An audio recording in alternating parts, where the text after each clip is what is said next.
Good morning, everyone. We'll be beginning in 1 minute.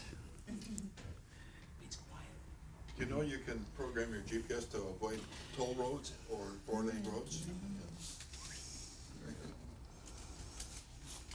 I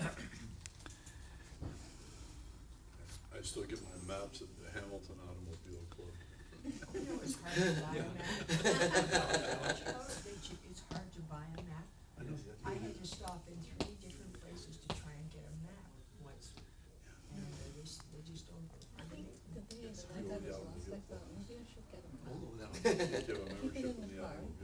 Just in case. Yeah, if your battery dies, yes.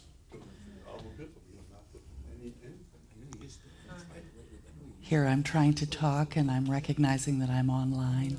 Hi, everybody. I'm having a conversation with the audience here. Okay. So we are ready to go.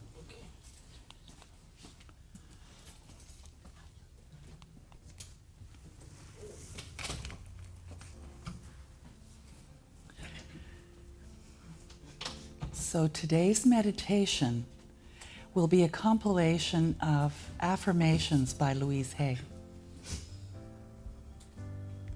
So close your eyes if that's comfortable. And just relax. Take a few deep, cleansing breaths. And allow yourself this gift of 15 minutes of centering, connecting to the spirit within, to the truth of your being. And allow the words that I speak to be the words of your own heart, if that's comfortable. So let's begin by bringing the attention to your heart center.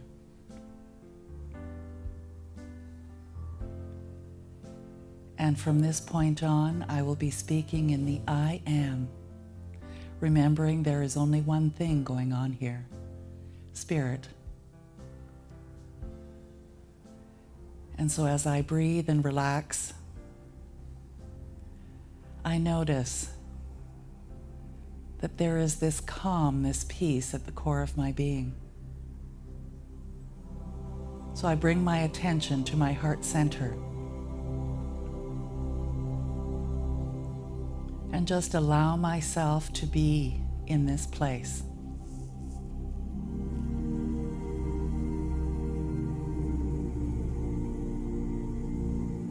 And as I feel this safety, I recognize that change is spirit. And I am willing to change.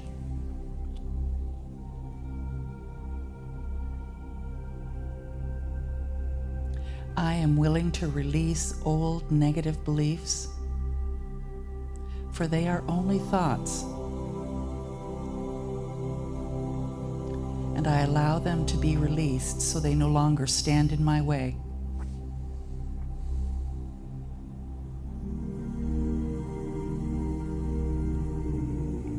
And I allow my new thoughts to be positive and fulfilling.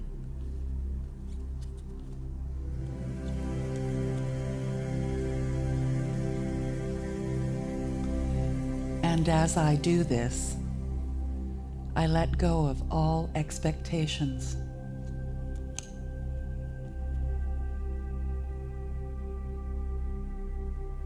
I choose to flow freely and lovingly with life. I love myself. And I know that only good awaits me at every turn.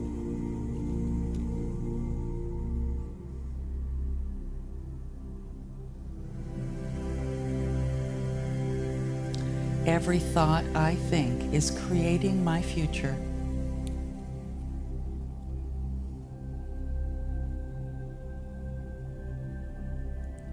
The universe, God, totally supports my every thought.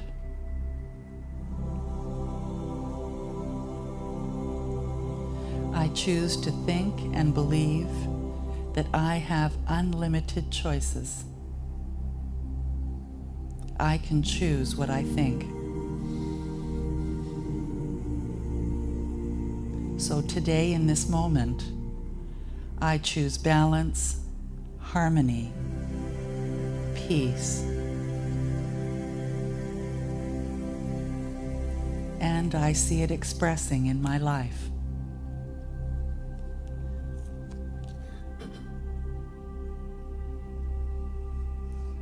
All is well in my world.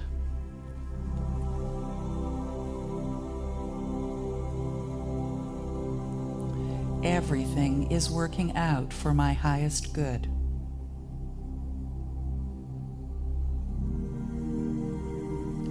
Out of any situation, only good comes, for I know I am safe and supported.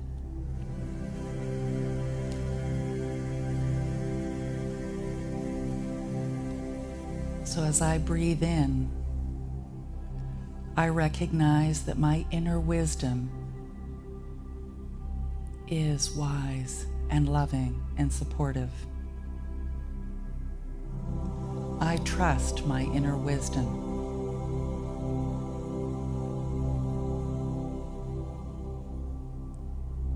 As I go about my daily affairs, I listen to my own guidance. My intuition is always on my side.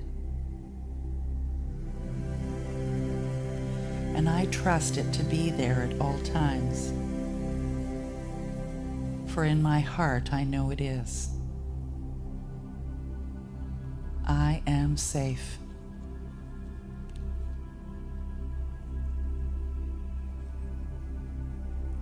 I am unique and beautiful, magnificent, wondrous.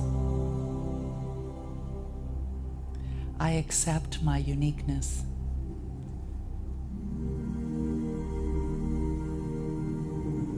I release all thoughts of competition and comparison.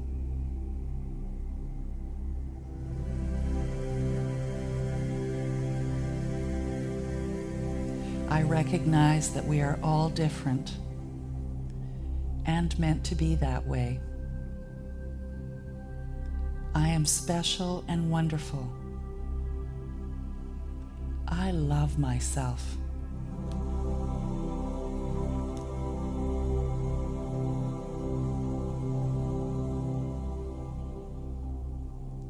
I am at peace with my desires.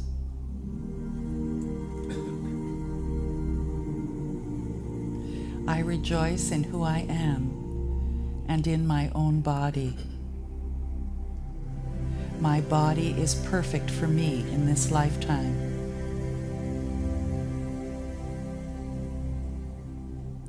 I embrace myself with love and compassion.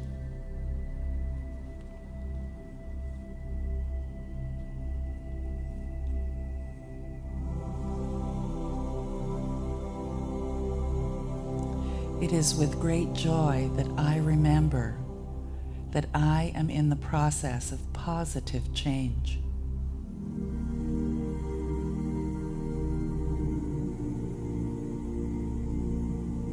I am unfolding in fulfilling ways.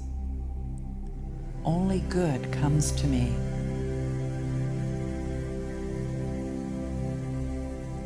And in this now moment, I express health, happiness, prosperity, and peace of mind.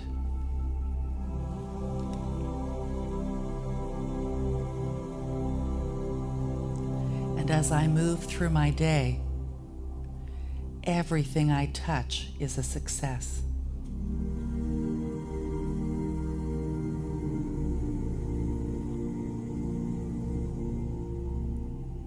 I now establish a new awareness of success. I know that I am successful. Everything is my unfolding good.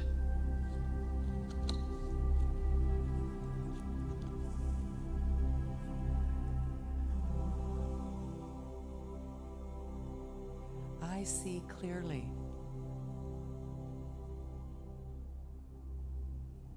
And I willingly forgive. I breathe love into my vision, and I see with compassion and understanding.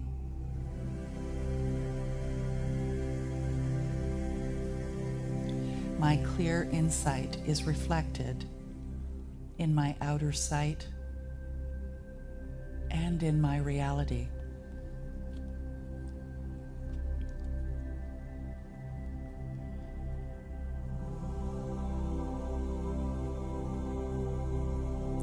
I release all blame.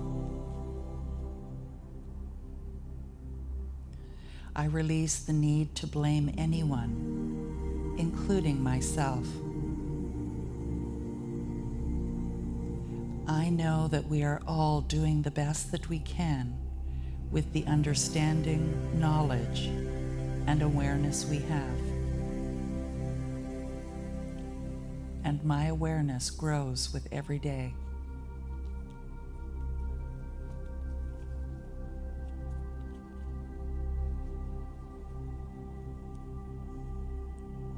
In this moment, I choose to turn every experience into an opportunity.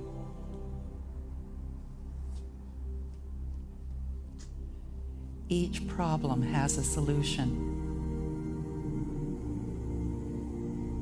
All experiences are opportunities for me.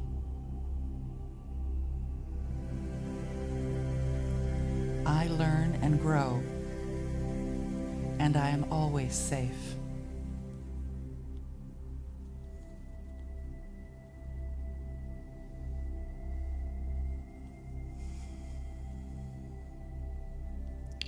And as I breathe into this knowing, I'm reminded that I am worth loving.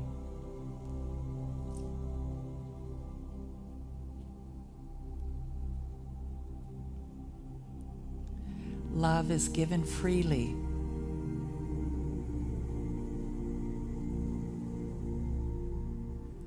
I do not have to earn love.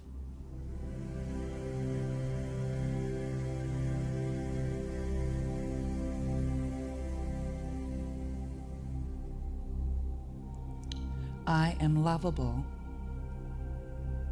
because I exist.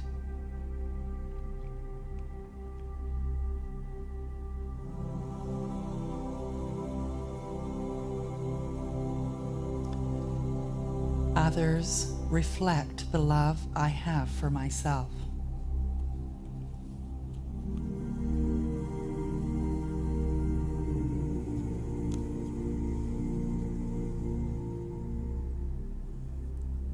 I love and bless my body.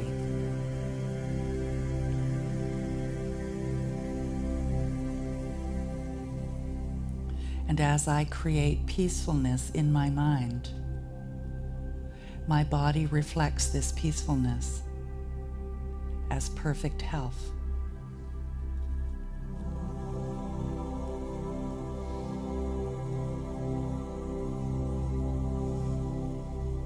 I am willing to forgive.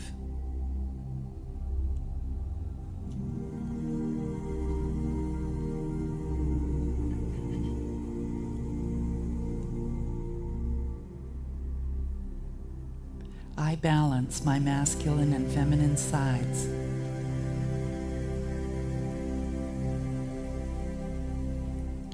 The masculine and feminine parts of me are in perfect balance and harmony. I am at peace, and all is well.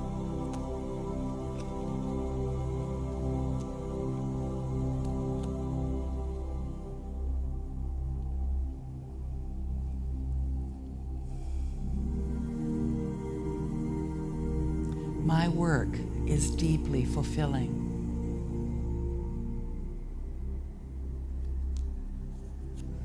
I am always exactly where I need to be for my highest and best. For my light provides light for others.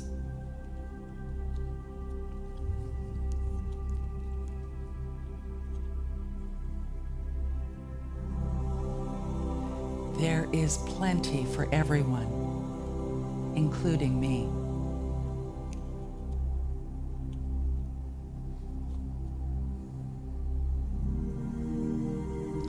Life is lavish with its abundance.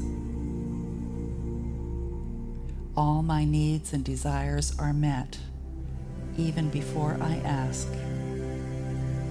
For the source within me knows my deepest desires.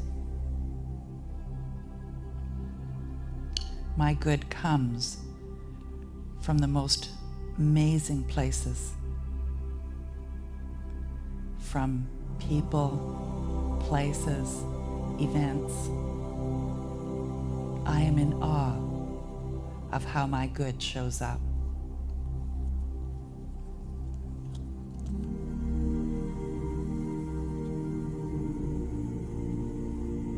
For I know that I am totally adequate for all situations.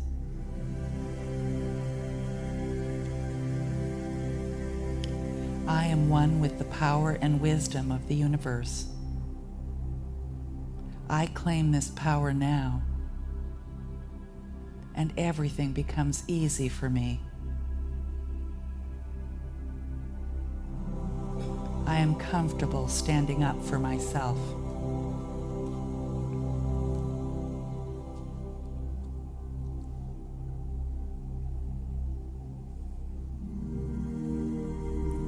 So in this moment, I choose to create a wonderful new experience.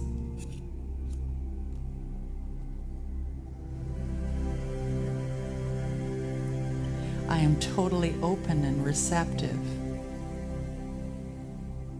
to receive a wonderful new experience.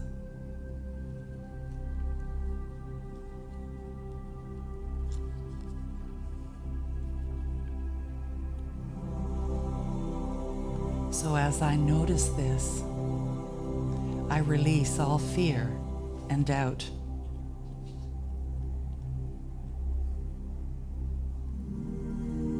I accept myself and create peace in my mind and in my heart.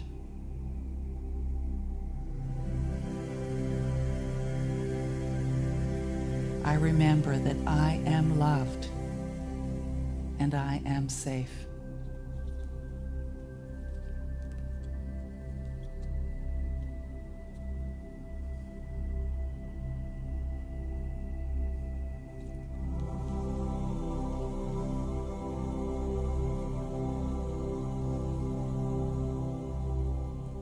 I listen with love to my body's messages.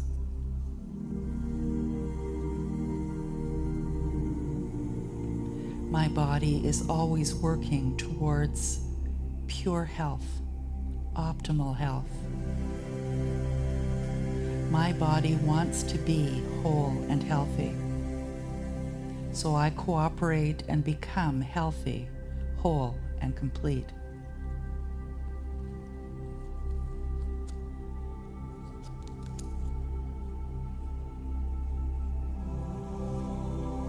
And in this beautiful place, at the center of my being, connected to Spirit,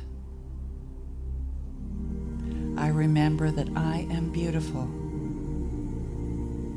and everyone loves me.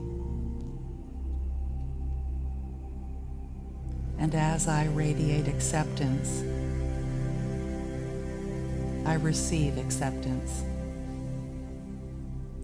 And as I deeply begin to love myself, I am deeply loved by others. For love surrounds me and protects me.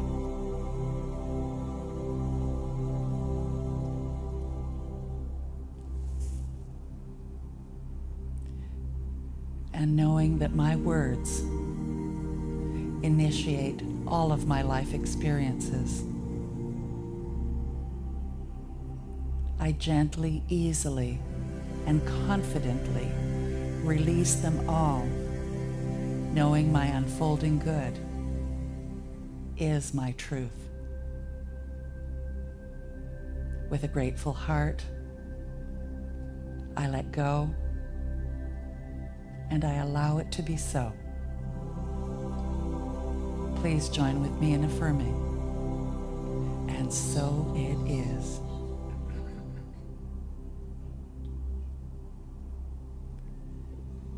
And when you're ready, bring your attention back to the room, back to this beautiful day.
Good morning, everyone, and welcome to Unity Spiritual Center of Hamilton. To our online followers, welcome.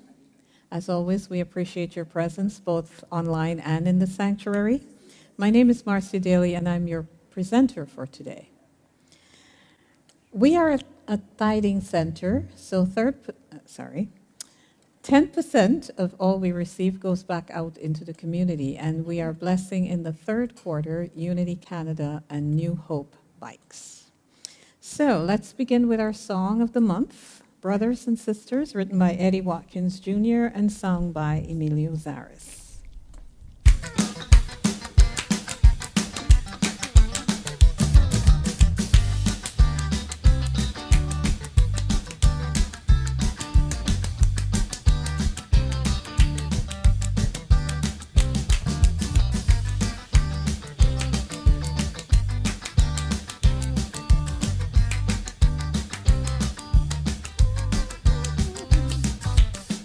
Come on in, brothers and sisters, shake a hand. Brothers and sisters, make a friend. Brothers and sisters, you belong. Come on in, brothers and sisters, shake a hand. Brothers and sisters, make a friend. Brothers and sisters, you belong. I want you to give us a hug. Brothers and sisters, spread a little love. Brothers and sisters from the properties above. Brothers and sisters, you belong. We're one great big family, gathered here to be the change we want to see. So won't you come on in, brothers and sisters, shake our hand. Brothers and sisters, make a friend. Brothers and sisters, you belong. I want you to give us a hug. Brothers and sisters, spread a little love. Brothers and sisters from the properties above. Brothers and sisters, you belong.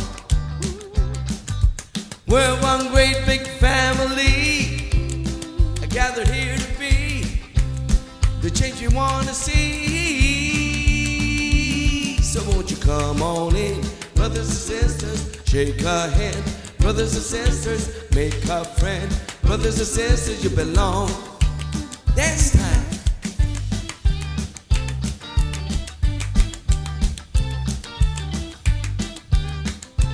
Hope you're dancing. I see you guys dancing in your chairs. You're swaying back and forth.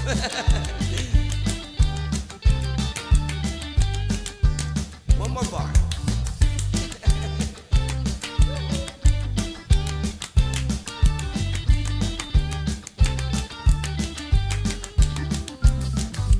We're one great big family, gathered here to be the change we want to see.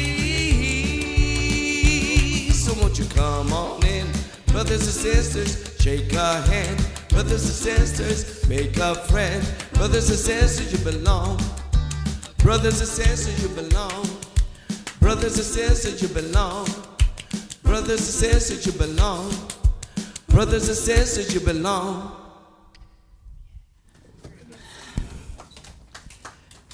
Hello, everyone. What a great song. That gets us kind of woken up, doesn't it? I'm Reverend Anna Hokangas, the spiritual director here. And Bruce, one of our wonderful people, has fulfilled my desire to give a joke once a week. So this one is the Good Samaritan. A Sunday school teacher was telling her class the story of the Good Samaritan.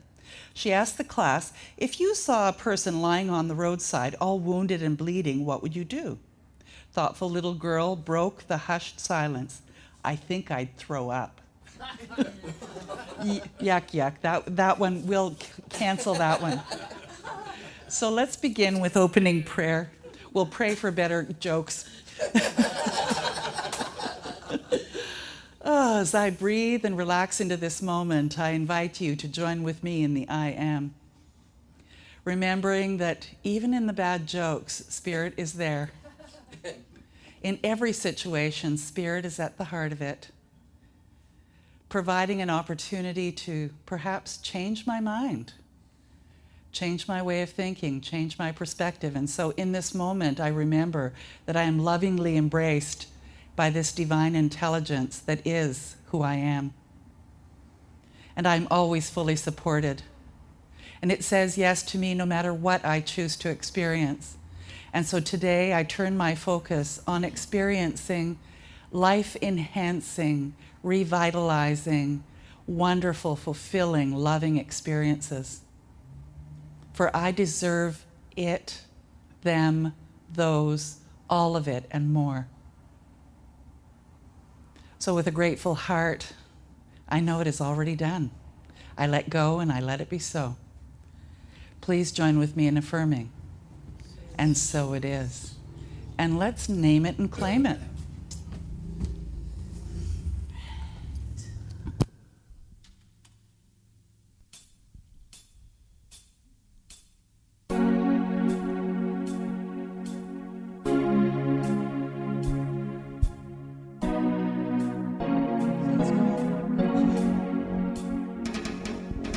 Well, I name it and I claim it, and then I see it everywhere.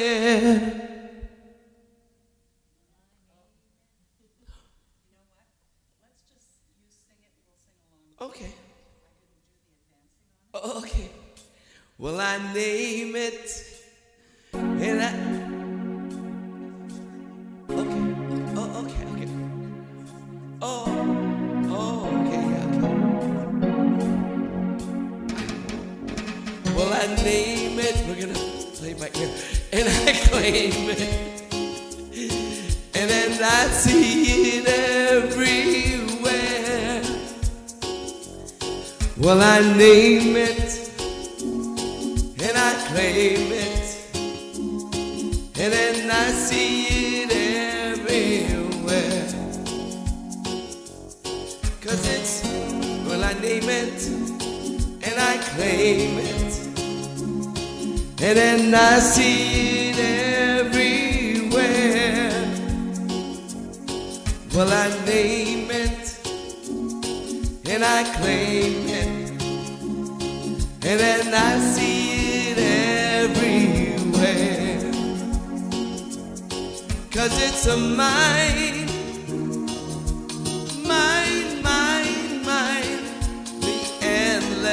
and everlasting love of the divine. Well, I name it, and I claim it, and then I see it everywhere.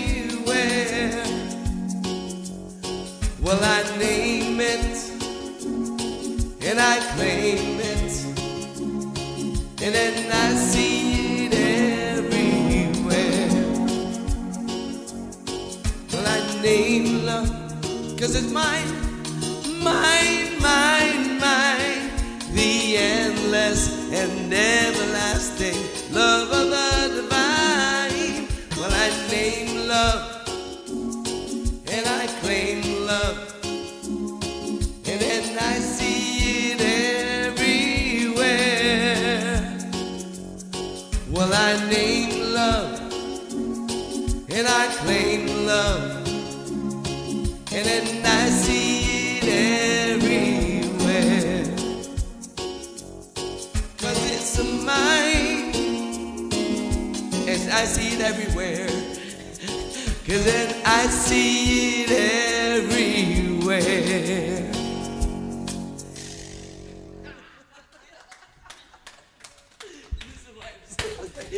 And for those of you wondering what happened, the volume on that particular track was low, so I went in and I refurbished it, made it louder, but then I forgot to put the command to play over all of the slides.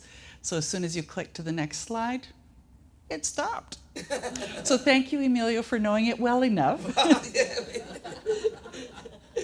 This is what we do here. We roll with what life gives us because we have the power. Yes. How convenient, the word for today. Being power, and the affirmation, I look within and discover my power. Great power lies within me, like a treasure chest full of gold and precious jewels buried in my own backyard. It is so close that I sometimes overlook it, leading me to search near and far, seeking strength and value outside myself. Yet, my personal power is based on and manifested from my innate power of power, sometimes called dominion. My powers of wisdom and love, along with the principle of creativity and others, are innate, gemstones that I can discover, learn to express, and share with the world. I am rich in my capacity to use these inherent principles to reach goals as I intentionally create my life. I think, feel, speak, and behave in accordance with abilities derived from my divinity. I shine light on the hidden parts of myself, knowing my personal power comes from expressing my best self. Yeah, it's okay. I know this one too.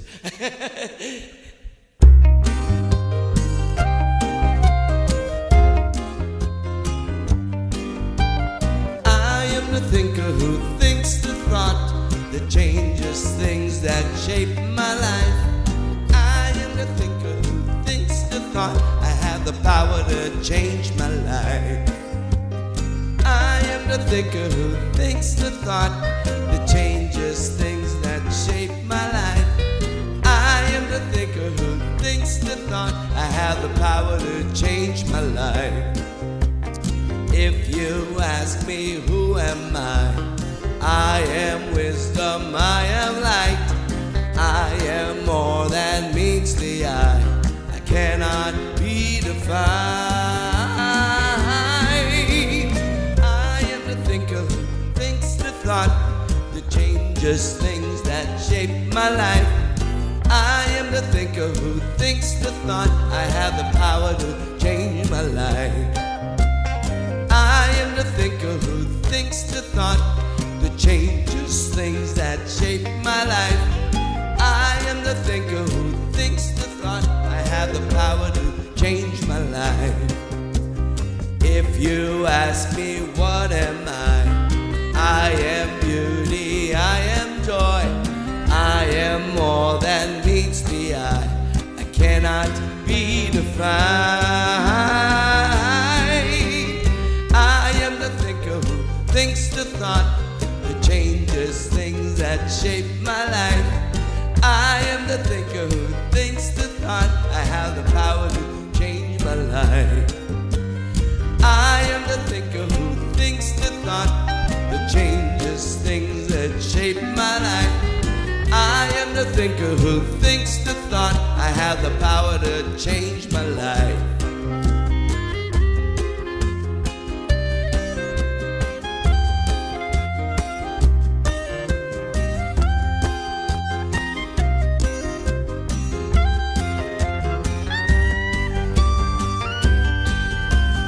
I can choose to be the light and brighten someone's darkest night. I'm so much more than meets the eye. I cannot be defined. I am the thinker who thinks the thought that changes things that shape my life. I am the thinker who thinks the thought. I have the power to change my life. I am the thinker who thinks the thought that changes things that shape my life. I am the thinker who thinks the thought. I have the power to change my life. I have the power to change my life.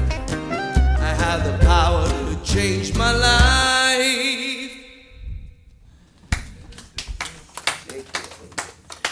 Okay, guess what we're talking about today? Speaking truth to circumstance. And today it's about the wise warrior, I was going to say, warrior, so you don't have to worry. So train your mind to see the good in every situation. And all of today we're going to look at opportunities and ways that you can train your mind, what you might do if you've been in that rut of thinking in the wrong way and it's not producing the life that you want. We'll begin with something called neuroplasticity, and then Dr. Attia, and then every change starts small. So here's a wonderful quote. To go out of your mind at least once a day is tremendously important. By going out of your mind, you come to your senses. And this is Alan Watts. He's got some great videos on YouTube. So anybody know what neuroplasticity is? It's the brain's capacity to continue growing and evolving in response to life's experiences. There's something wonderful that a lot of people are doing on Facebook these days, or posting at least their results, and that's Wordle, because it's a way that people are maintaining and enhancing the neuroplasticity of their mind. So train your brain, learn something new. The brain is lazy. Once it masters something, it stops trying. Facing new challenges will help your brain to go from strength to strength. And it is one of the things that happens as we age, especially. The less you do of certain parts of you, the less that part of you functions really well.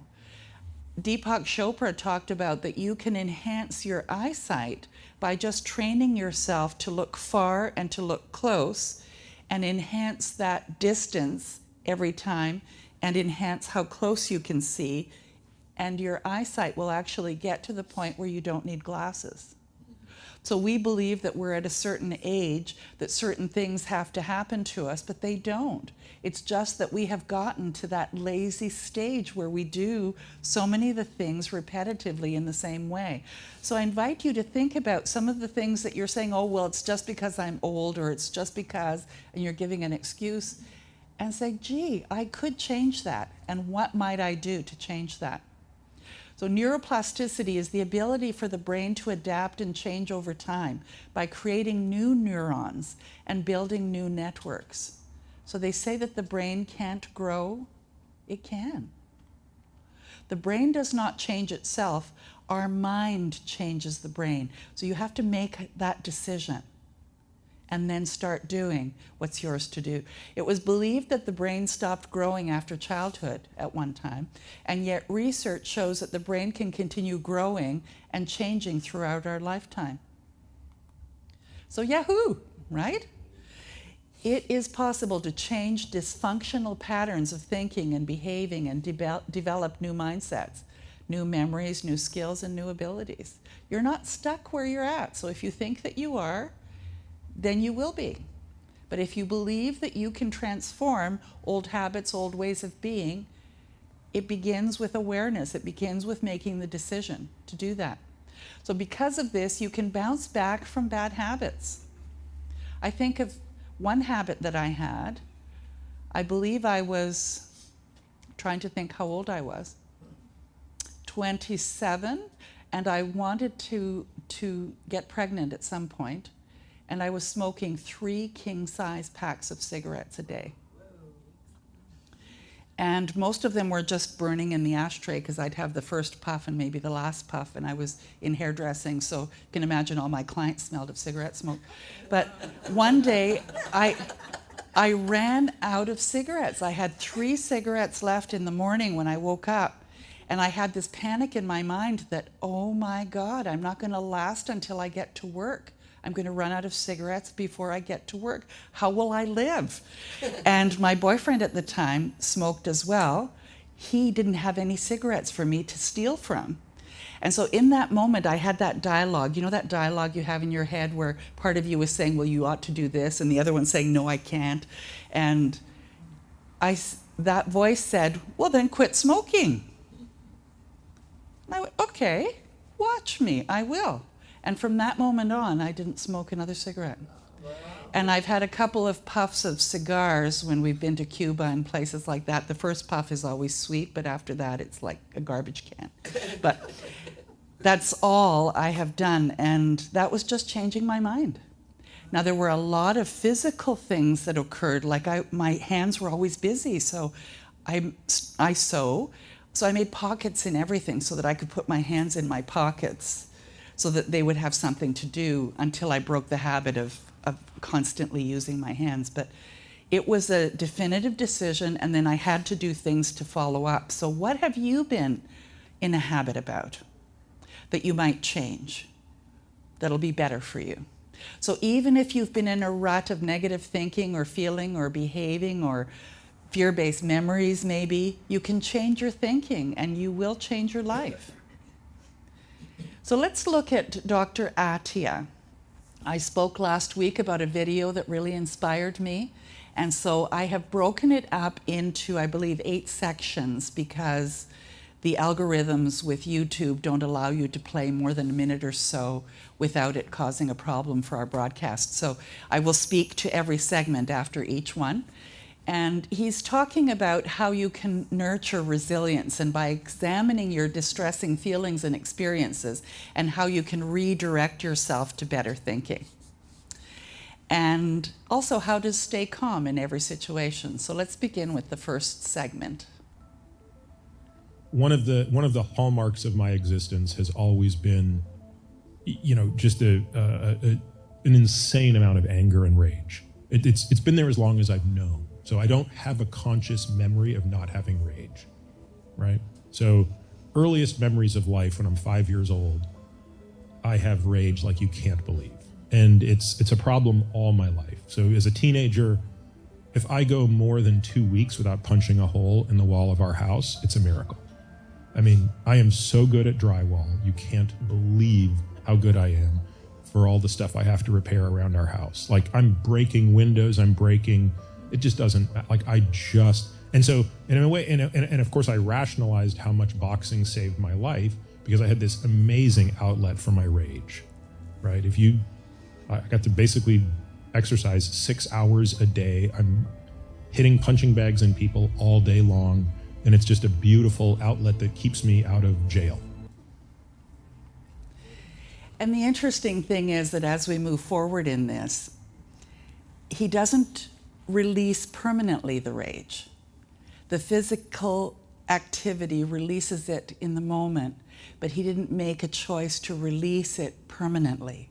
And so as a consequence, he had to keep up that 6 hours a day of doing something to release it because it was this perpetual cycle.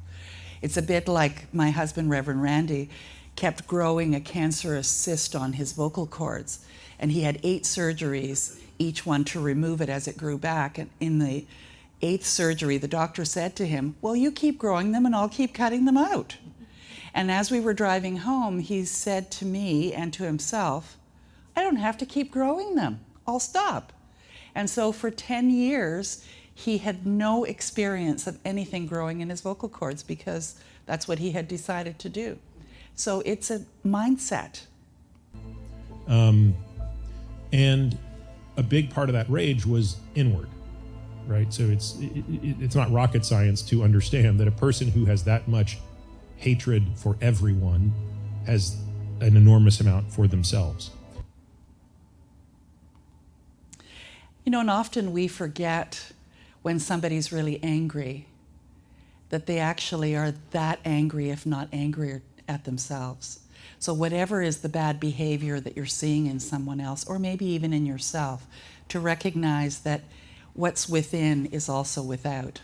It is reflected. It's a bit like the story I told you of what do you get when you squeeze an orange? You get what's inside.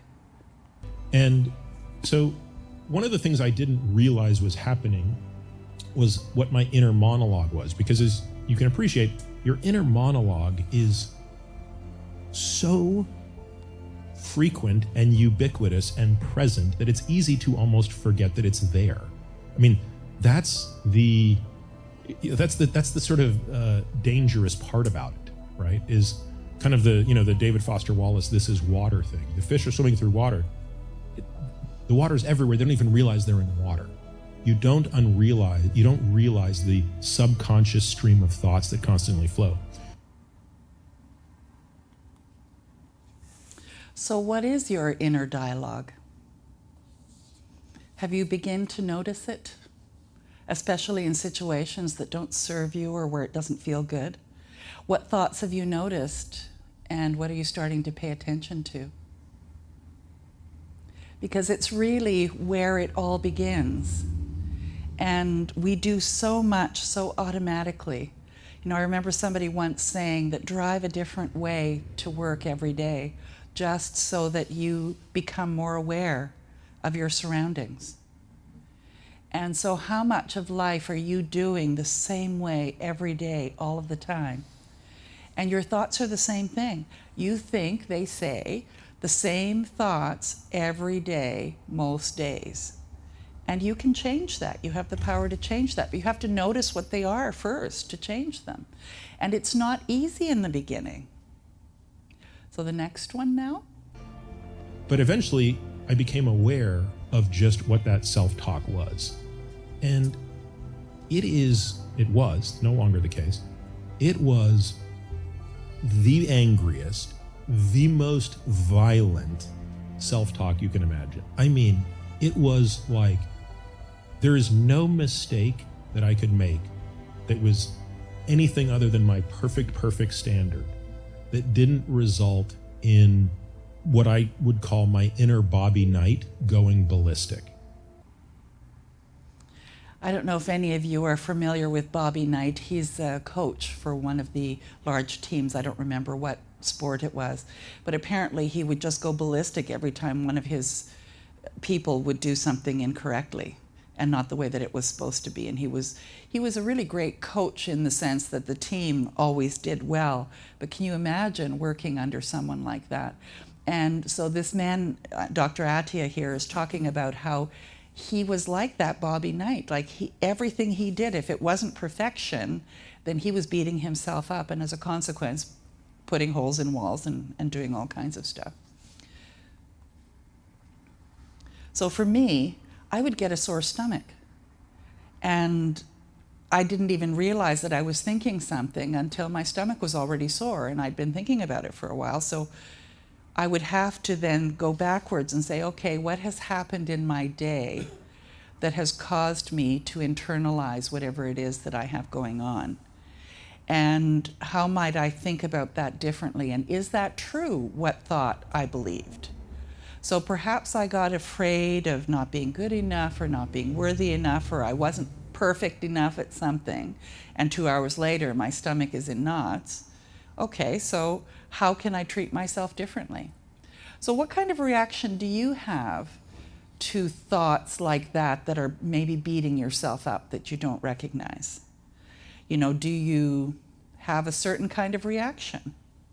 Do you all of a sudden just get really tired and have to have a nap? Or do you start to feel angry? And work backwards and ask yourself, okay, what brought this on? And how might I approach this differently? So the next video. So it just didn't matter. Like it sounds silly, Andrew. It didn't matter. If I didn't perfectly cook a steak, if I didn't perfectly nail something I was doing, if I didn't do anything that was perfect at what I described as match grade perfect, I mean, I would want to beat myself to a pulp, and I would scream at myself. I mean, it's hard to describe, and I hope that most people listening to this don't understand what that feels like. Isn't that the truth? And yet we see people out there who are angry people. Imagine what they must be doing to themselves. So maybe it's sadness that you're experiencing all of the time. So what are the thoughts behind that sadness? Or maybe it's depression. What is it that has caused this level of depression?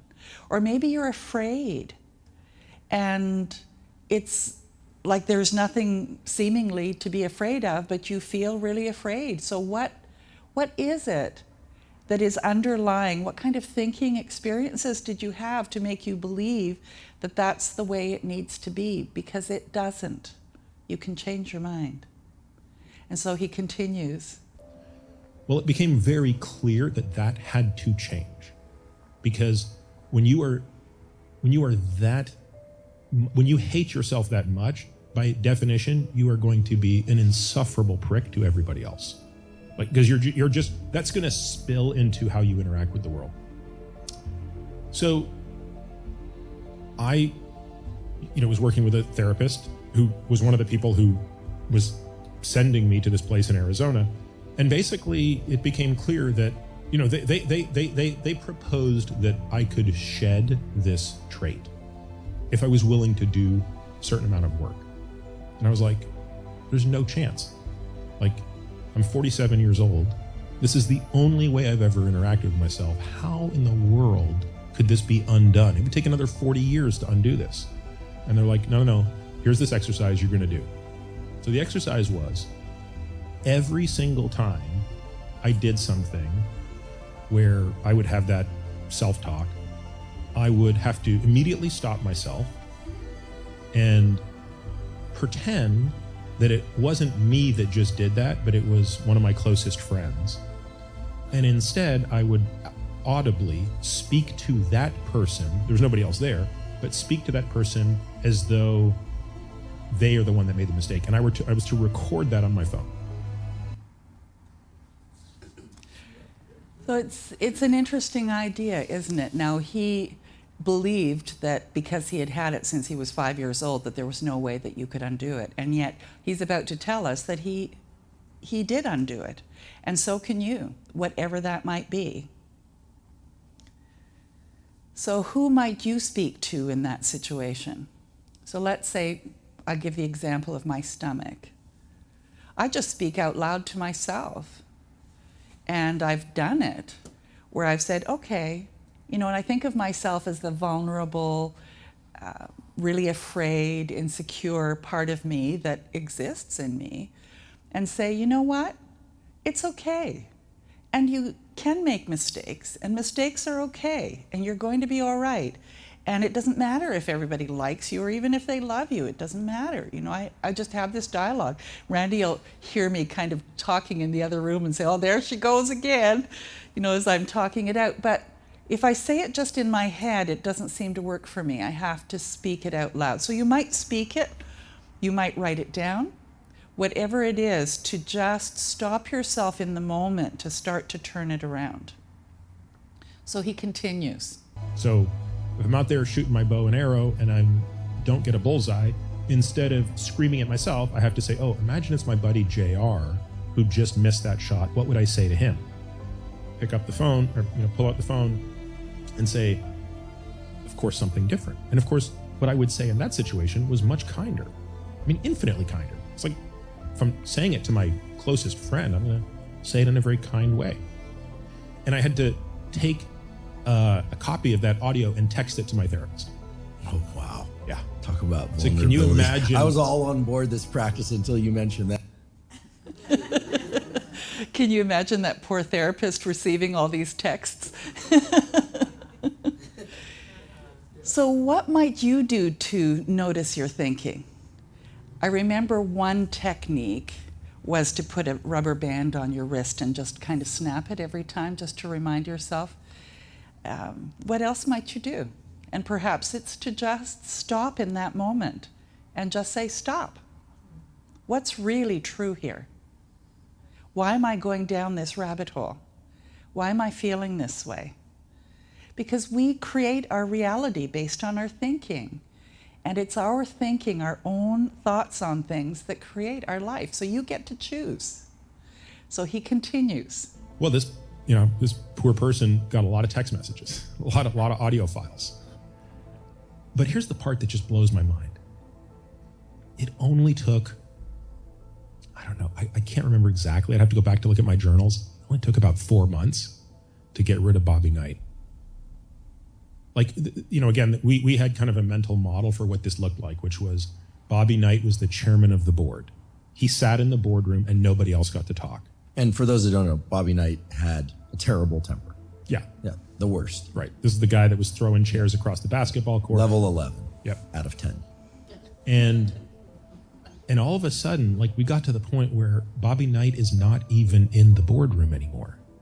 In fact, as I say this today, like, I don't really remember what he sounded like. I mean, it's amazing to me. And that really is the result when you transform something. You have a memory of having been that way, but you're not that way anymore. And you can say, yes, but I don't think that way anymore. Can you think of some things like that already in your life that prove that your mind can, as you change it, can change your life? So when you change your life, or change your thinking, your life changes automatically. Or it takes 4 months. But 4 months was a lot quicker for him than 40 years, like what he thought. And I've had some really amazing opportunities to bring him back. Like, it's not like I'm making fewer mistakes, right? It's not like I'm better today than I was 3 years ago at all the things that I do. I'm not. I'm actually probably worse in many regards. But the difference is, I can communicate with myself. I think I can say this. I think I can say lovingly, right? And maybe not as lovingly as some people can. I still think I'm probably maybe just a little higher standard with myself than maybe I need to be at times. But I'm just not beating myself up like I used to. And I think by extension, I'm beating other people up a lot less. I believe that one of the things that gives me comfort and strength is to know that if one other person has accomplished something that I think I can't do, then I know that I can too, that there's some way that I can. So begin where you are and don't give up. That's the key. So think for a moment, what has come up as you've been listening to this that you've been struggling with, that you've been maybe saying, well, this is just the way I've been for a long time. And know that there's a wisdom within you that has the answers for you as to what you might do. And it may come in meeting someone who gives you an idea. It may come in reading a book, hearing the lyrics of a song, or just some wisdom idea that comes up in your mind that says, do this. And that better life, that better way of experiencing life is going to start to unfold as you follow that guidance. So let's look at every change start small. So there's 3 practices. So don't focus on how little time you have, but on how to make the most of what little time you have with yourself and every person. And I know the older we get, the more you can tend to think, oh, well, I'm not here for that much longer, so what's the point? The thing is, the point is, if you're here in this moment, why not have a good time now? Why not be peaceful now? Number 2, don't focus on what you see on the outside of any person or their behavior, but on the person within, and see both the pain and the potential. And that includes you. And 3, focus not on what's wrong with a person, but on what makes them right. See their strength within their weakness and see their beauty in their strengths. My husband Randy tells a story, and you can ask him if you want, when he was a salesman for a company and his boss really focused on the numbers, like you had to have so many sales in a month to be a successful person in this man's mind. And he was very cruel and very mean, and Randy had a difficult time being with him in those meetings. And so the one thing that he found was that this man had exquisite taste in ties. And so he would focus on the man's tie when he was talking so that he could stay in a positive frame of mind as he was in that space. Whatever you need to do to stay centered, find that in that moment. You're invited to become the change that you want to see in the world. Because what you see in the world is actually inside of you. And it begins by noticing your thinking. It may be a small thing. And life can be overwhelming at times. It's just that little changes make a big difference. So think of the seeds thrown out by various plants. Like Jesus used the example of a mustard seed, and how if you have the faith of a mustard seed, that you can move a mountain. A few tiny plants can soon take over a whole hillside. We're driving from Brantford to Hamilton this morning, and there were all these little purple plants, purple flowers on the side of the road. And apparently it's a very invasive species. And somebody planted them because they thought purple was really pretty, and now they're kind of taking over everything. That's the thing about our thoughts, too, that they can expand. And so little thoughts can expand. Just keep on. We know that we are one and all interconnected. Seeing your magnificence and real worth and that of other people can actually create the change that we wish, and it expands from there. It multiplies. And you are the infinite in this bodysuit. Life happens through you, not to you. Maybe at one time you said it happened to you, but it always happens through you. You're directing this power. It is all around you. You're directing it. So how are you directing it? There's an old saying, stop telling God how big my problems are and start telling my problems how big my God is. So you have to develop a disciplined thought life to really make some of the changes, like Dr. Attia did. And part of that is increasing your awareness of what you are allowing into your mind. So we talked about neuroplasticity. Your brain can change. It can grow. And Dr. Attia was a great example of someone who was really lost in this, what he thought was just his natural way of being, and changed it so that he doesn't even remember what it was like to be that way. So start with something small. Want to say this one with me, if that's comfortable? My mind is one with divine mind. What I think, I become. And so it is. Because we are bigger than any mountain. Right, Emilia? Yes.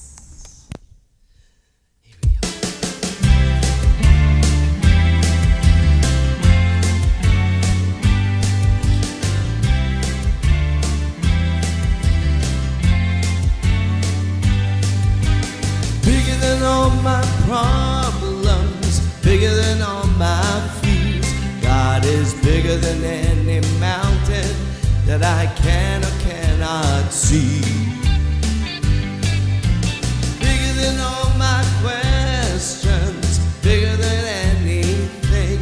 God is bigger than any mountain that I can or cannot see. Bigger than all the shadows that fall across my path. God is bigger than any mountain that I can or cannot see. Bigger than all confusion, bigger than anything. God is bigger than any mountain that I can or cannot see. Bigger than all my problems, bigger than all my fears. God is bigger than any mountain that I can or cannot see. Bigger than all my questions, bigger than anything. God is bigger than any mountain that I can or cannot see. Bigger than all the giants of fear and unbelief. God is bigger than any mountain that I can or cannot see. Bigger than all my hang-ups, bigger than anything. God is bigger than any mountain that I can or cannot see.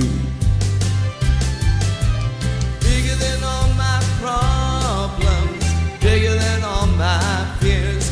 God is bigger than any mountain that I can or cannot see. Bigger than all my questions, bigger than anything. God is bigger than any mountains that I can cannot see. Bigger than all my problems, bigger than all my fears. God is bigger than any mountain that I cannot see. Bigger than all my questions, bigger than anything. God is bigger than any mountain that I cannot see. God is bigger than any mountain that I cannot see.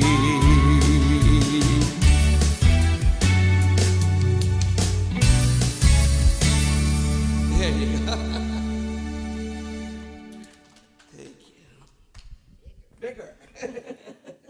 I love your ability to improvise. Yeah. What's your takeaway today?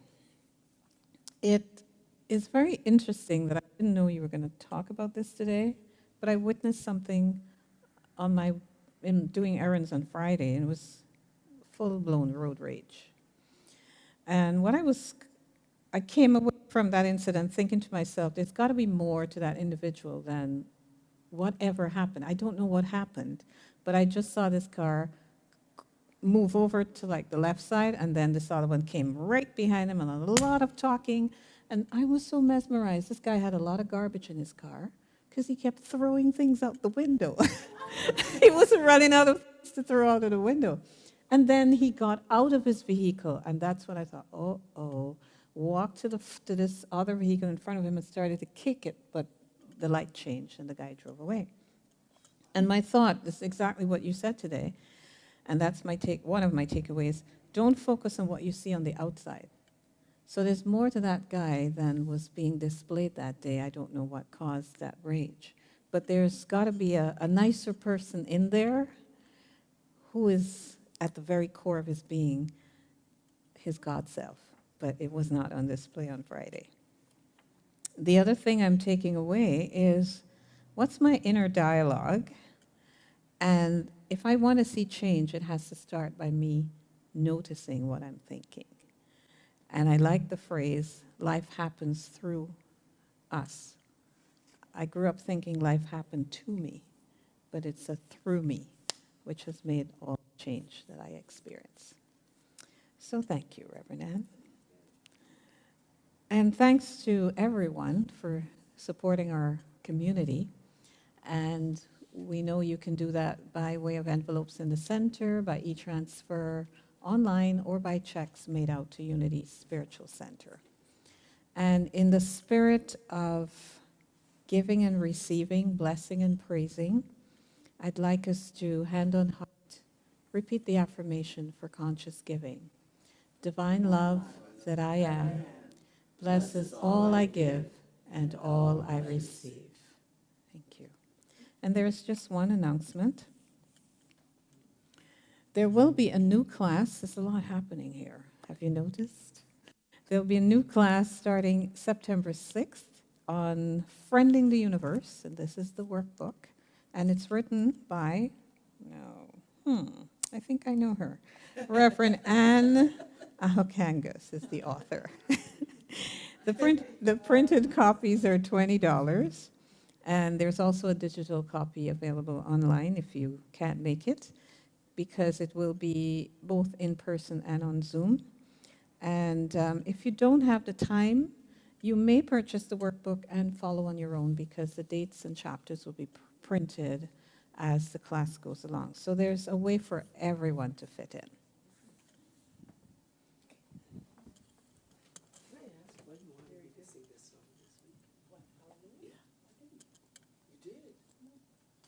You texted me. It wasn't you? Uh-oh. No, you texted me. Oh, dear.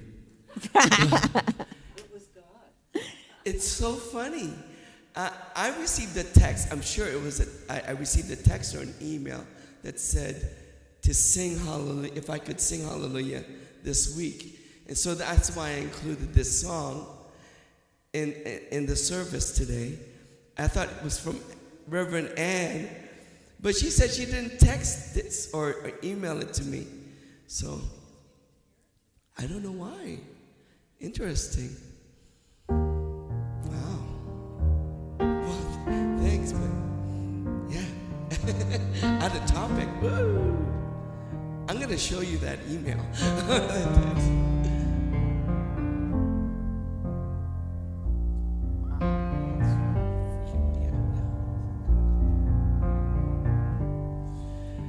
I've heard there was a secret chord that David played and it pleased the Lord. But you don't really care for music, do ya?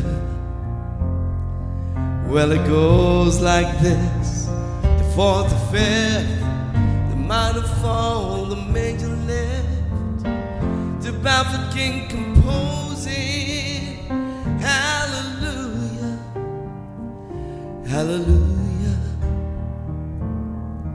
hallelujah, hallelujah, hallelujah.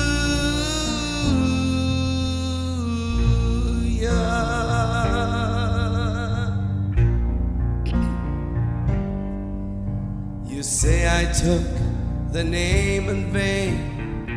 Well, I don't even know the name.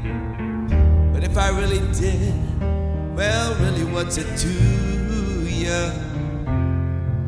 There's a blaze of light in every word. It doesn't matter what you heard. It's a holy or a broken. Hallelujah, hallelujah, hallelujah, hallelujah, hallelujah.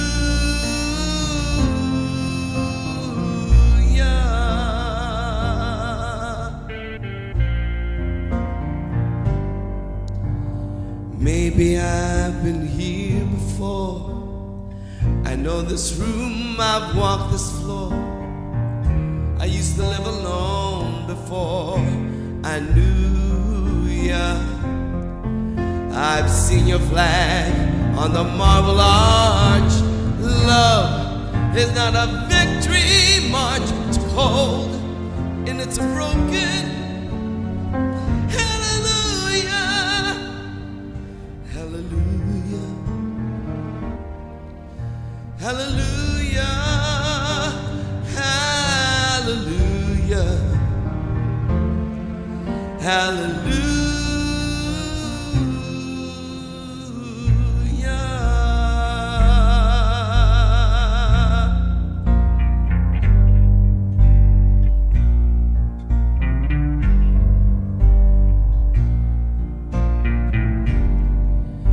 I did my best, it wasn't much. I couldn't feel, so I tried to touch. I told the truth, I didn't come to fool ya. And even though it all went wrong, I stand before the Lord of Song with nothing on my tongue but hallelujah, hallelujah, hallelujah, hallelujah,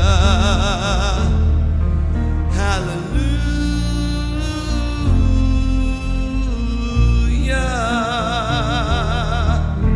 hallelujah, hallelujah,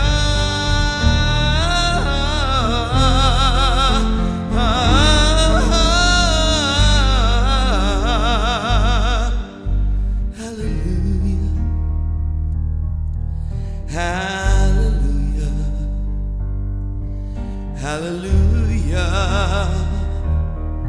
hallelujah, hallelujah,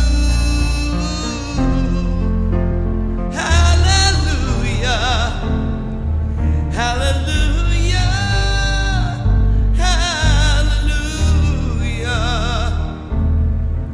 hallelujah,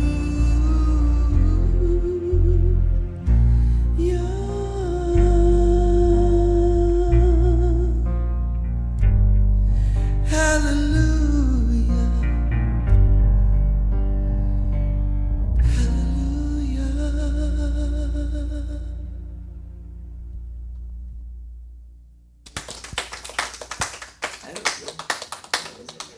All I can say is thank you, Spirit, for getting Emilio to sing this song.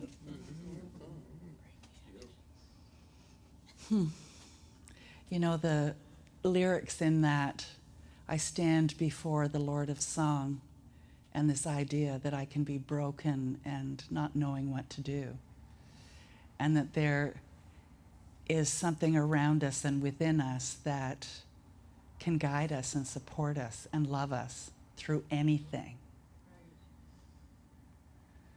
So know that we are here to pray with you, to remember for you when you don't, that within you and around you is this Lord of Song that absolutely loves you and wants to say yes to your highest and best.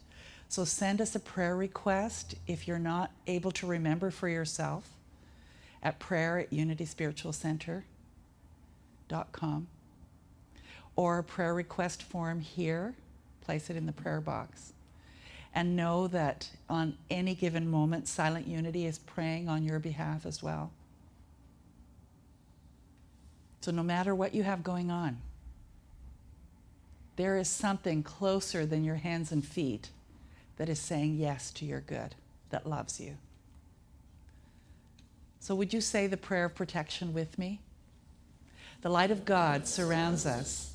The love of God enfolds us. The power of God protects us. The presence of God watches over us. Wherever we are, God is. And a song we haven't done for a while. I love it. Room at the Table. Carrie New.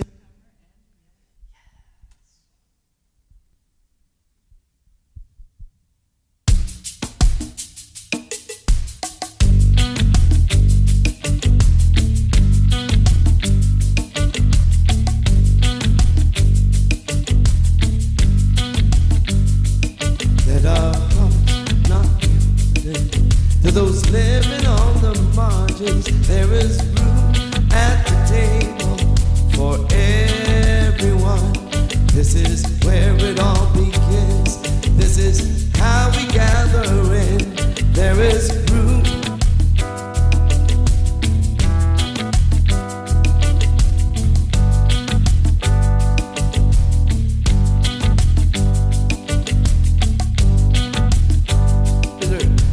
Burdened and undone, there is room at the table for everyone. Let us sing a new world in. This is how it all begins. There is room at the table for everyone. There is room for us all, and no gift is too small. At the table for everyone, there is that to share. Come on,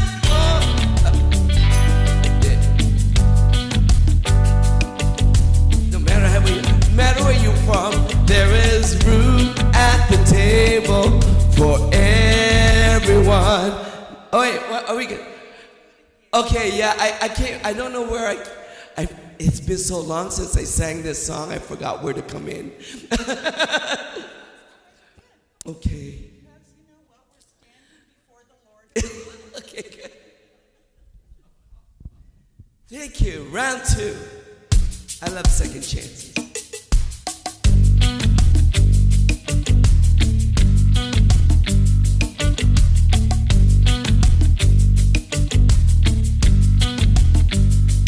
Let our hearts not be hardened. To those living on the margins, there is room at the table for everyone. This is where it all begins. This is how we gather in. There is room for everyone. Too long we have wandered, burdened and undone. There is room at the table for everyone. Let us sing the new world in. This is how it all begins. There is room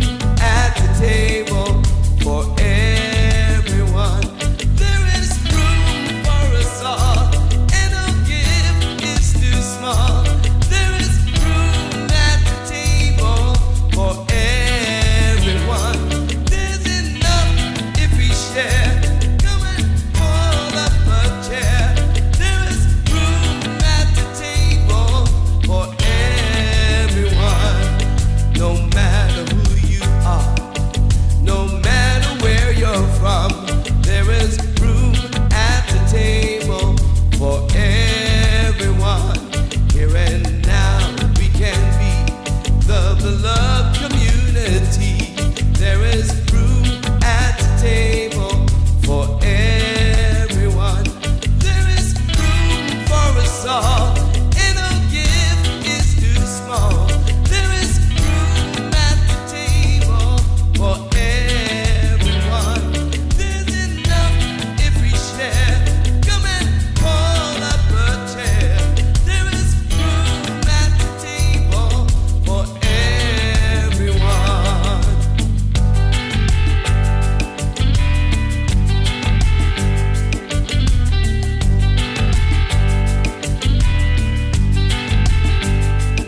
There is room for us all, and no gift is too small. There is room at the table for everyone. There's enough if we share. Come and pull up a chair. There is room at the table for everyone. Let our hearts not be hard to those living on the margins. There is room at the table for everyone. Let us sing the new world in.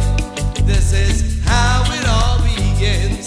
There is room at the table for everyone. No matter who you are, no matter where you're from, there is room at the table for everyone. Here and now we can be the beloved community. There is room at the table for everyone. For everyone. For everyone.